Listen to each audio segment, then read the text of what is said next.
मन करेगा तो अगले साल रिटायरमेंट ले लेंगे, पढ़े भी नहीं करेंगे। चलो ध्यान दो। न्यूमेरिकल प्रॉब्लम्स में एक बार थोड़ा सा ओवरव्यू का डिस्कशन कर ले रहे हैं, पूरा ओवरव्यू कि हम लोग क्या क्या चीजें कर रहे हैं यहाँ पे, और दूसरा किस तरह के क्वेश्चंस हो सकते हैं। बस पहले टाइप्स फिर क्वेश्चन पे चलेंगे। In this case equilibrium state data of the reactant product is given. आपको याद है जब शुरुआत में हम लोग डीपीपी का डिस्कशन उसमें कर रहे थे तो गलती से एक दो डीपीपी में एक केपी और केसी का वैल्यू वाला चीज पहले ही आ चुका था। ये जो डीपीपी नंबर आपका 7 है, नहीं ये तो वही हो गया, sorry 8, equilibrium constant in terms of Kc और दूसरा equilibrium constant in terms of Kp. ये बहुत बेसिक चीज है जिसमें इक्विलिब्रियम स्टेट का डेटा दे रखा है और बस इक्विलिब्रियम स्टेट के डेटा को यूज करके हम लोग केपी केसी का कुछ वैल्यू डिसाइड करते हैं। इसको हम लोग टाइप 1 के अंदर रख ले तो ज्यादा बेटर है। फिर चलते हैं हम लोग टाइप 2 वाले पार्ट में। टाइप 2 वाला पार्ट कहाँ है, ये initial concentration of reactant and products are given. ये आपके मैक्सिमम क्वेश्चन में आएगा। इनिशियल सिचुएशन दे रखा होगा और फिर इक्विलिब्रियम आएगा, फिर कुछ कुछ होगा। लाइक पहले था कि इक्विलिब्रियम आ चुका है, उसका डेटा देगा, सीधा वैल्यू पुट करो, आंसर निकालो। यहाँ पे इनिशियल वैल्यू है, पहले इक्विलिब्रियम की तरफ जाइए। इस केस में क्यू वाले पार्ट का एप्लीकेशन आता है कि फॉरवर्ड रिएक्शन जाएगा कि बैकवर्ड रिएक्शन जाएगा, तब क्यू का एक्चुअल सिग्निफिकेंस हम लोग को समझ में आना शुरू करेगा। टाइप 3 वाले पार्ट में क्या दे रखा है, मोस्टली सॉलिड कंपोनेंट होना चाहिए, बट फिर भी एक बार देख लेते हैं। अच्छा यहाँ पे डिग्री ऑफ डिसोसिएशन पहले दे रखा, तो ये एक नया टर्म है डिग्री ऑफ डिसोसिएशन। एक क्या होता है जब टाइम आएगा तो डिस्कशन करेंगे, लेकिन डिग्री ऑफ डिसोसिएशन के टर्म में हम लोग बात करना शुरू करेंगे। इस टॉपिक को थोड़ा ढंग से समझिएगा। पूरा आयनिक इक्विलिब्रियम में हर जगह डिग्री ऑफ डिसोसिएशन चलेगा, जब टाइम आएगा तो इसका डिस्कशन करेंगे। टाइप 4 कहाँ गया, अरे चलो इसमें शायद है नहीं स्क्रीनशॉट, ठीक है। टाइप 4 वाले पार्ट में सॉलिड कंपोनेंट दे रखा है। अगर हम लोग सॉलिड कंपोनेंट लेके चलते तब उस केस में इक्विलिब्रियम कांस्टेंट कैसे होगा। सॉलिड का एक्टिव मास कितना होता है, इसीलिए उसका डिस्कशन अलग से करना पड़ता है कि प्योर सॉलिड को अगर डिकम्पोज कर रहे हैं तब क्या होगा। पांचवा एक पार्ट है जिसको हम लोग एक्सटेंट ऑफ रिएक्शन में इक्विलिब्रियम कांस्टेंट बहुत हाई है या बहुत लो है तब कैसे हैंडल करेंगे। उसके बाद कुछ मिसलेनियस टाइप का प्रॉब्लम होगा जिसमें साइमल्टेनियस इक्विलिब्रियम क्या होता है, सीक्वेंशियल रिएक्शन क्या हो सकता है। इस तरह का एक दो इंपॉर्टेंट टाइप का टॉपिक डिस्कशन करेंगे, केवल एडवांस के लिए इंपॉर्टेंट है, मेंस में तो पूछेगा भी नहीं, सिलेबस में भी नहीं है। बट साइमल्टेनियस इक्विलिब्रियम क्या होता है, साइमल्टेनियस रिएक्शन क्या होता है। सीक्वेंशियल तो हम लोग मोल कंसेप्ट में सीखे हैं, अगर आपको याद हो तो। कुछ लोग मोल कंसेप्ट अगर हमसे पढ़े होंगे तो ए से बी, बी से सी, सी से डी बन रहा है, वो क्या होता है हम लोग सीखे हुए भी है। तो उस टॉपिक का डिस्कशन भी यहाँ पे थोड़ा बहुत आ जाएगा। चलो शुरू करते हैं अपने न्यूमेरिकल प्रॉब्लम वाले पार्ट को। क्वेश्चन के थ्रू ही काम करेंगे हम लोग। क्वेश्चन दे रखा है a mixture of SO2, SO3 and O2 gases are maintained at 300 Kelvin. Maintained at 300 Kelvin in a 10 liter flask. If the number of moles of SO2 and SO3 are same, then how many moles of SO2 are present? इसमें कहीं भी word mention नहीं किया है maintained at equilibrium, लेकिन a mixture of something something something is maintained. maintained का मतलब mixture इधर उधर कहीं भी नहीं जा रहा, मिक्सचर इधर उधर कहीं भी नहीं जा रहा, मतलब SO2 का कंसंट्रेशन फिक्स है, O2 का कंसंट्रेशन या अमाउंट फिक्स है, SO3 का कंसंट्रेशन या अमाउंट या एक्टिव मास फिक्स है। जब रिएक्टेंट और प्रोडक्ट का अमाउंट फिक्स हो जाता है दैट मीन्स कि हम लोग इक्विलिब्रियम पे आ चुके हैं। तो ये जो वर्ड है मेंटेन, ये इक्विलिब्रियम की बात कर रहा है। यहाँ पे मेंटेन का मतलब गैसेस आर एट इक्विलिब्रियम समझ सकते हैं। In a 10 liter flask, if the number of moles of SO2 and SO3 are same, then how many moles of O2 are present? अब सवाल में जो भी इक्विलिब्रियम दिया, आपको एक चीज बताया था, हमेशा इक्वेशन बैलेंस दे रखा होगा, और अगर नहीं दिया है बैलेंस तो क्या करना है, सिंपलेस्ट होल नंबर में उसको बैलेंस करना है। मतलब कभी भी फ्रैक्शन के टर्म में मत रखना, क्योंकि इक्विलिब्रियम कांस्टेंट का वैल्यू चेंज हो जाता है। यहाँ सवाल में केसी डायरेक्टली दे रखा है तो कोई जरूरत नहीं कुछ और सोचने की। अब एक चीज समझ के देखो, यहाँ पे केसी का अपने पास दो एक्सप्रेशन है। एक हम लोग कंसंट्रेशन के टर्म में लिखा करते हैं प्रोडक्ट अपॉन रिएक्टेंट, और दूसरा हम लोग ऐसा भी लिखते हैं number of moles of product पर power something divided by number of moles of reactant पर पावर समथिंग इनटू 1/v पर पावर डेल्टा एन। आपको एक चीज बताया था, 90% क्वेश्चन में हमेशा नंबर ऑफ मोल्स दे रखा होगा। इस क्वेश्चन में क्या दे रखा है, नंबर ऑफ मोल्स। अगर नंबर ऑफ मोल्स दे रखा तो कंसंट्रेशन के टर्म में जाने का कोई सेंस नहीं है, इसलिए शॉर्टकट एक्चुअल में ज़्यादा इंपॉर्टेंट हो जाता है। मैक्सिमम केसेस में 90-80% में हम लोग हमेशा कंसंट्रेशन को ना दे करके मोल्स दे रखे होंगे तो हमेशा शॉर्टकट ही वर्क करेगा। तो ट्राई करके देखते हैं। हम लोग अगर यहाँ पे केसी का एक्सप्रेशन लिखे तो शॉर्टकट के टर्म में क्या लिख सकते हैं? So number of moles of SO3 पर पावर कितना डालेंगे? 2 डिवाइडेड बाई क्या लिख सकते हैं? Number of moles of SO2 पर power 2 into number of moles of O2 पर पावर 1 इंटू 1 अपॉन वॉल्यूम पर power delta n. Delta n कितना है इसमें? डेल्टा एन का मतलब प्रोडक्ट के साइड का कोफिशिएंट माइनस रिएक्टेंट के साइड का coefficient for gaseous component. Product में कितना कोफिशिएंट है? 2, रिएक्टेंट में 2 और यहाँ पे 1। सो अपना जो डेल्टा एन का वैल्यू होगा ये 2 माइनस 2 प्लस 1 के बराबर, या ओवरऑल कितना आ जाएगा? -1 के बराबर। समझे? अब आगे चलते हैं हम लोग। इस क्वेश्चन में कहीं पे कुछ दिया था, if the number of moles of SO2 and SO3 are same. जब SO2 और SO3 सेम है तो ये तो बराबर है और पावर भी 2 है। सो पावर भी बराबर है, नंबर ऑफ मोल्स भी बराबर है, तो कट ही जाएगा। बच गया क्या अपने पास? Number of moles of O2। अपना कैलकुलेशन थोड़ा सा आगे बढ़ाते हैं। Kc का वैल्यू कितना दिया है? 100। सो अपने कैलकुलेशन में 100 is equal to 1 upon number of moles. सीधा ऐसा कर लेते हैं, नंबर ऑफ मोल्स को लेफ्ट लेके चले जाते हैं।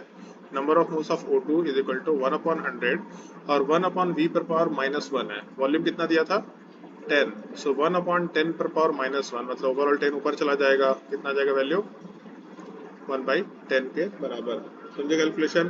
कैलकुलेशन तो खैर आसान है, बस क्वेश्चन का लैंग्वेज अपने को समझाना है, बाकी ज़्यादा कुछ रहता नहीं है इसमें। अपना आंसर हो रखा है 1/10। ठीक, आगे क्वेश्चन ट्राई करके देखेंगे।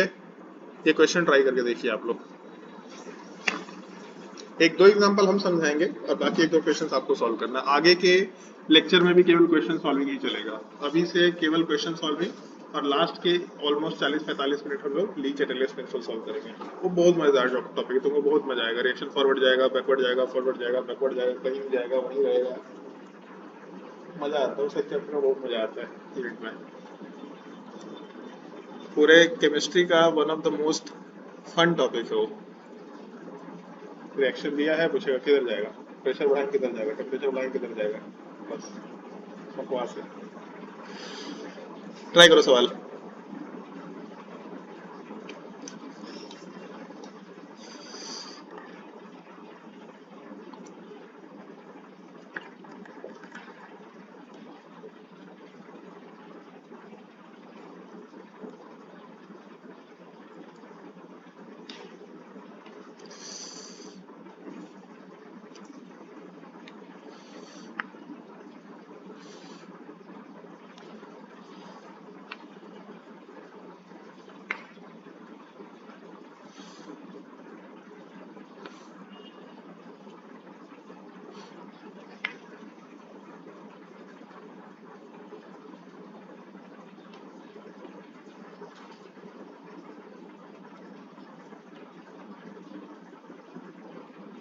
कर सॉल्व कर, हम क्या देख रहे हैं? सही बात, तो मेरे साथ बेटा करेगा बेटा। पढ़ाई तो डेली मार रहा है, मार के तुमको गंदा उड़ना तुम्हारा किधर कहीं भी पीछे बैठ कर साथ में बैठेगा तो देखेंगे तेरा कॉपी हो।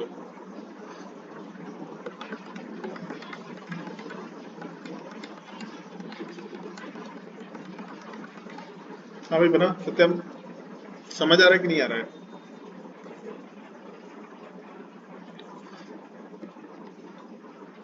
आ गया क्या?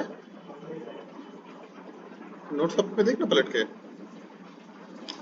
फॉर्मूला याद नहीं, फटाफट नोट्स कॉपी पढ़ लो, ऐसा कोई दिक्कत नहीं है। दो तो फॉर्मूला है। अपना नोट्स कॉपी लेकर के आया करिएगा, ऐसे नहीं कि सर नोट्स कॉपी घर पे छोड़ दिए, नोट्स लिखते नहीं, सब बाहर नहीं। नोट्स कॉपी कॉपी हुआ है ठीक है सर,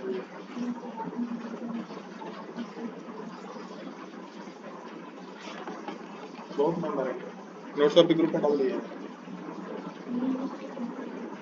अच्छा यहाँ है मैथ्स फिजिक्स का कॉपी कितना? 5/3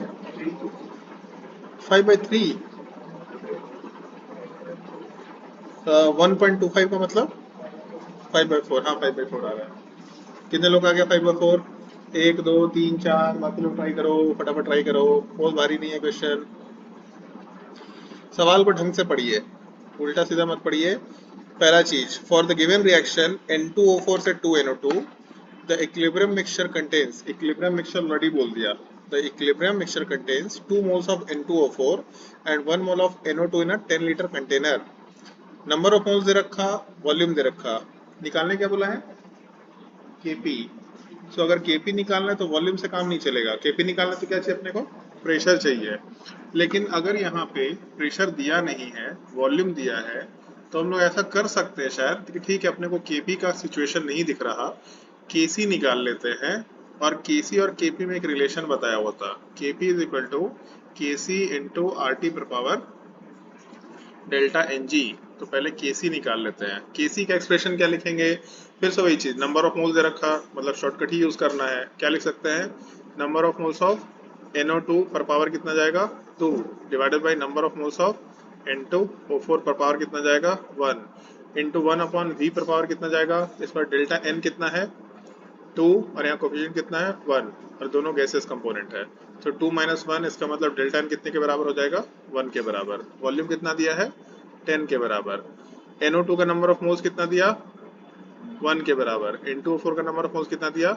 2 के बराबर। सो यहाँ से अगर केसी निकालेंगे, ऊपर तो 1 ही होने वाला है, नीचे 2 आ जाएगा, यहाँ पे 1/10, मतलब अपना आंसर हो जाना चाहिए 1/20। सो केसी का वैल्यू इज इक्वल टू 1/20। लेकिन सवाल में केसी निकालने नहीं बोला है, क्या बोला है? केपी निकालना है। So Kp is equal to KC into R T पर पावर डेल्टा एन जी। अगर इसके हिसाब से कैलकुलेशन करें तो केसी 1/20, आर का वैल्यू कितना लेके चलेंगे?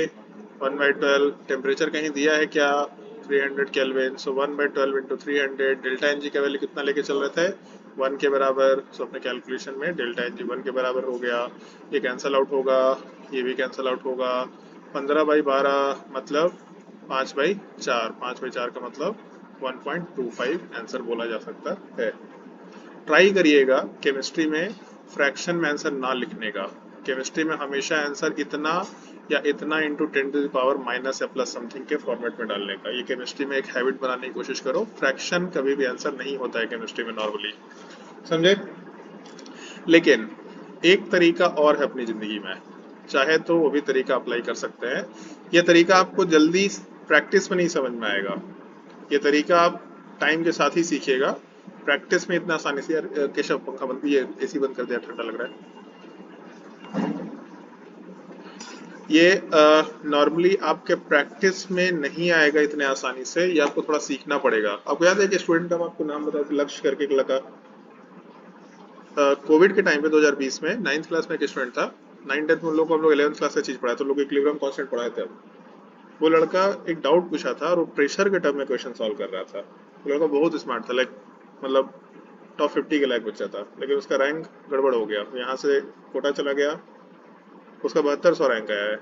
बड़ा सरप्राइजिंग चीज़ ये है, तो IIT रुड़की लिया है, IIT रुड़की में उसको वही हॉस्टल मिला जिसमें हम रहे थे, उसको वही विंग मिला जिसमें हम रहे थे, उसको वही फ्लोर मिला जिसमें हम रहे थे, मेरे बाजू के 4 रूम के बगल में आया। उनको बताया कि सर ऐसा ऐसा रूम मिला है। बोले अच्छा 2 रूम पीछे चल, बोले देखिए तेरे बाप का रूम है। लेकिन सर आप ऐसा बात क्यों कर रहे हो? लेकिन तुम्हारे कॉलेज का सीनियर तो क्या क्या बोलते हैं? बोले सर बाप बोलते हैं। देख ले बस, तू तेरे तो सुपर सीनियर, अब कॉलेज आएगा तो रैंक लेंगे तेरा। ये प्रेशर वाली चीजें आसान नहीं होती है। आप में से कुछ लोग इस चीज को हो सकता है फ्रिक्वेंटली सॉल्व करना शुरू कर ले जब आप प्रेशर के टर्म में कॉन्शियसली क्वेश्चन सॉल्व करेंगे, क्योंकि आपका मोल कंसेप्ट से आदत हमेशा moles moles moles moles moles चलता है, प्रेशर और वॉल्यूम नहीं चलता। मेरा एक एकदम सिंपल सजेशन है, बाकी बच्चों को हम ऐसा सजेशन नहीं देंगे, ये पार्टिकुलरली आपके बैच के लिए, कि आप प्रेशर के टर्म में सोचने की कोशिश करो। पहली बार सॉल्व नहीं होगा, नहीं होगा, आप हमसे आकर के पूछोगे सर प्रेशर के टर्म में आप सॉल्व करके दिखाइए, उसमें कुछ कुछ एरर्स आएंगे ही आएंगे, बट आपको प्रैक्टिस करना है इस चीज को, क्योंकि केमिकल काइनेटिक्स में भी एक पार्टिकुलर टॉपिक है जिसमें calculation in terms of pressure ही होता है, calculation in terms of volume ही होता है। तो अगर आपके प्रेशर और वॉल्यूम का हाथ साफ होगा, वो टॉपिक बहुत आसानी से समझ में आएगा। चलो ट्राई करके देखते हैं। हम लोग ऐसा बोल रहे हैं, इक्विलिब्रियम पे NO2 का और N2O4 का नंबर ऑफ मोल्स हम लोग 2 और 1 के कॉम्बिनेशन में दे रखे हैं। So number of moles of N2O4 2 है, number of moles of NO2 1 है, तो यहाँ से टोटल नंबर ऑफ मोल्स कितना हो जाएगा 3। टोटल प्रेशर तो नहीं मालूम क्योंकि हम लोग को केपी के लिए प्रेशर चाहिए था, लेकिन टेम्परेचर मालूम है क्या 300 और वॉल्यूम मालूम है 10 लीटर। तो एक कंटेनर है, इस कंटेनर के अंदर इक्विलिब्रियम में N2O4 भी है और NO2 भी है जो कि इक्विलिब्रियम में है। सो एक मिक्सचर का हम लोगों को वॉल्यूम पता है, टेम्परेचर पता है और टोटल नंबर ऑफ मोल्स भी पता है। तो हम लोग अपनी जिंदगी में एक टर्म सीखे हैं PV इक्वल टू NRT। यहाँ से प्रेशर निकाल सकते हैं क्या? अगर प्रेशर निकालेंगे तो कितना आएगा, number of moles total 3, R का वैल्यू 1/12, टेम्परेचर का वैल्यू 300 और वॉल्यूम का वैल्यू 10, कितना आ जाएगा ये 7.5 पक्का? हाँ ठीक है 7.5। तो प्रेशर का वैल्यू 7.5 आ गया। अब चलते हैं हम लोग केपी के एक्सप्रेशन पे, क्योंकि प्रेशर तो निकल के आ गया। केपी का एक्सप्रेशन था number of moles of product, number of moles of N2 पर पावर NO2 पर power 2, number of moles of N2O4 पर power 1 into P total upon N total. अब P total upon N total पर power delta N अगर put करने की कोशिश करते हैं तो number of moles of NO2 कितना है 1 का स्क्वायर किसी काम का नहीं, N2O4 कितना है 2 पर पावर 1 बस 2 रहेगा, P टोटल कितना है 7.5। एक काम करते हैं इसको डेसिमल के फॉर्मेट में 15/2 ही रहने देते हैं। सो 15/2 और टोटल नंबर ऑफ मोल्स कितना है 3 के बराबर। So total number of moles अगर 3 के बराबर है तो 1/3 इस पे पुट कर देते हैं। कैलकुलेशन में कितना आएगा वैल्यू 5/4 आ रहा है। 5/4 का मतलब 1/1.25। एक चीज मिसिंग है इस क्वेश्चन में, प्रेशर का यूनिट भी मिसिंग है। केपी का यूनिट भी मेंशन करना चाहिए अपने को। क्या यूनिट होना चाहिए, प्रेशर पर पावर 2 डिवाइडेड बाय प्रेशर पर पावर 1। क्या यूनिट आ जाएगा, प्रेशर पर पावर 2 मतलब ATM पर पावर 2 डिवाइडेड बाय प्रेशर पर पावर 1, कितना आ जाएगा यूनिट में 1.25 ATM। यूनिट भी कैसे लिखना है सबसे लास्ट में आसानी से सोचा जा सकता है। ऑल्दो सब्जेक्टिव क्वेश्चन होगा नहीं तो यूनिट लिखो या ना लिखो दिक्कत नहीं है, बट अगर स्कूल का एग्जामिनेशन होगा तो लिखने आना चाहिए। समझ आया दूसरा तरीका। ये प्रेशर का सॉल्यूशन आपको जल्दी हिट नहीं करेगा, इसके लिए आपको बहुत ही कॉन्शियसली काम करना पड़ेगा। फिर से सजेशन दे रहा, लाइक हम अपने लाइफ में 3-4 बहुत स्मार्ट लोगों से मिले, बहुत स्मार्ट स्टूडेंट। अरविंद ये क्वेश्चन प्रेशर के टर्म में सॉल्व करना शुरू कर दिया था, लक्ष्य खुद से एक सॉल्यूशन लेके आया था जिसका नाम ले रहे हैं। सो आपको इसको समझना पड़ेगा कि ये क्यों इम्पोर्टेंट है। नंबर ऑफ मोल्स ऑलरेडी आपको आता है, लेकिन ये पार्ट आपको कॉन्शियसली सीखना है। इसलिए अगर कहीं भी केपी का एक्सप्रेशन पूछा है तो प्रेशर के टर्म में हैबिट डालने की कोशिश करो। आप नंबर ऑफ मोल्स से सॉल्व करो ताकि आपकी स्पीड मेंटेन हो, लेकिन फिर भी प्रेशर में डालने की कोशिश करो ताकि आपको प्रेशर के टर्म में कैलकुलेशन करना समझ में आता चला जाए। और एक चीज याद है, जब हम लोग मोल कंसेप्ट पढ़े थे तो वहाँ पे एक लॉ पढ़े थे, Gay Lussac law of combining volume. Exactly यही चीज है, जो काम आप नंबर ऑफ मोल्स के टर्म में कर सकते हैं वही काम आप प्रेशर के टर्म में कर सकते हैं। और मोल कंसेप्ट में हम बोली भी थे, इस चीज को आगे सीखेंगे, वो आगे आ गया। तो इसलिए ध्यान रखिएगा, क्योंकि pressure is directly proportional to number of moles, इसलिए ये एक्सप्रेशन हम लोग प्रेशर के टर्म में भी सॉल्व कर सकते हैं। तो इसमें दे रखा होगा मेथड 1 मेथड 2 के नाम से कुछ कुछ। एक तो मेथड 1 कुछ दे रखा है, हाँ ये तो वही है, केसी वाला पे एक्सप्रेशन 1/20 से हम लोग कैलकुलेशन कर लिए, और मेथड 2 में हम लोग PV equal to NRT apply करके चल लिए। हमको ये सब चीज थोड़ा ध्यान है, ऐसा नहीं कि हमको ये मेथड 1 मेथड 2 याद है, क्योंकि हम ही इस तरह का तरीका ही निकाले हैं, तो इसलिए ऑब्वियस सी बात है मेरे दिमाग में रिफ्लेक्स वर्क कर रहा है। लेकिन स्टिल हम जब क्वेश्चन आएगा तो number of moles obvious case है, नंबर ऑफ मोल्स से इसलिए हम ज़्यादा दिमाग नहीं लगाते क्योंकि हमको मालूम हो तो हम लोग का रिफ्लेक्स में है। सो दिमाग हमेशा हम दूसरे सेंस में लगाने की कोशिश करेंगे, कहीं पे भी कोई अल्टरनेट सॉल्यूशन मिल जाए ताकि हम लोग उसके ऊपर वर्क कर पाए। इसके बाद हम लोग टाइप 2 में चलते हैं। टाइप 2 वाले पार्ट में फिर से रिकॉर्डिंग ऑन